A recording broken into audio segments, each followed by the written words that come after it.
ବନ୍ଧୁଗଣ କେବେ ଭାବିଛନ୍ତି କି ମଣିଷ ଜୀବନରେ ସବୁଠାରୁ ବେଶୀ କଷ୍ଟ କାହିଁକି ପାଏ?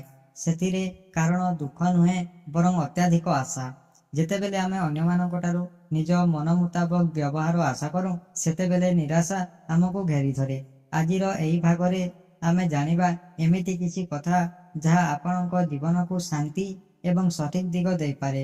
କେବେ ବି କାହାକୁ ଖୁସି କରିବା ପାଇଁ ନିଜର ପରିଚୟକୁ ବଦଳାନ୍ତୁ ନାହିଁ, କାରଣ ଯିଏ ଆପଣଙ୍କୁ ସତରେ ଭଲ ପାଏ ସେ ଆପଣଙ୍କୁ ଯେମିତି ଅଛନ୍ତି ସେମିତି ଗ୍ରହଣ କରିବ, ଆଉ ଯିଏ କେବଳ ସ୍ୱାର୍ଥ ପାଇଁ ପାଖରେ ଅଛି ସେ ଦିନେ ନା ଦିନେ ଚାଲିଯିବ। ଗୋଟିଏ ଛୋଟ ବିହନ ମାଟି ତଳେ ବହୁ ଦିନ ରହିଥାଏ, କେହି ତାକୁ ଦେଖନ୍ତି ନାହିଁ, କିନ୍ତୁ ସମୟ ଆସିଲେ ସେହି ବିହନ ବିଶାଳ ବୃକ୍ଷରେ ପରିଣତ ହୁଏ।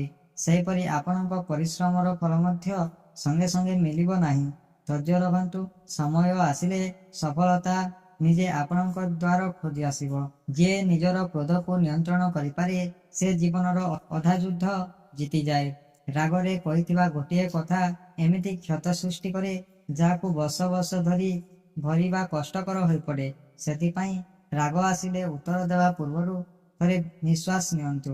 ଜୀବନରେ ଯଦି କେବେ ଏକା ଚାଲିବାକୁ ପଡ଼େ ଭୟ କରନ୍ତୁ ନାହିଁ, କାରଣ ଅନେକ ସମୟରେ ଭଗବାନ ଆମକୁ ଏକା କରିଦିଅନ୍ତି ଯାହାଦ୍ୱାରା ଆମେ ନିଜର ଶକ୍ତିକୁ ଚିହ୍ନି ପାରିବା। ସମସ୍ତେ ସାଙ୍ଗରେ ଥିଲେ ସାହସ ଦେଖାଇବା ସହଜ, କିନ୍ତୁ ଏକା ଥାଇ ହସିବା ହିଁ ପ୍ରକୃତ ସାହସ। ଦୁନିଆରେ ଦୁଇ ପ୍ରକାର ଲୋକ ଥାନ୍ତି, ଜଣେ ସୁଯୋଗର ଅପେକ୍ଷା କରନ୍ତି ଆଉ ଜଣେ ସୁଯୋଗ ସୃଷ୍ଟି କରନ୍ତି। ଆପଣ କେଉଁ ଦଳରେ ରହିବେ ତାହା ଆପଣଙ୍କ ନିଷ୍ପତ୍ତି ଉପରେ ନିର୍ଭର କରେ।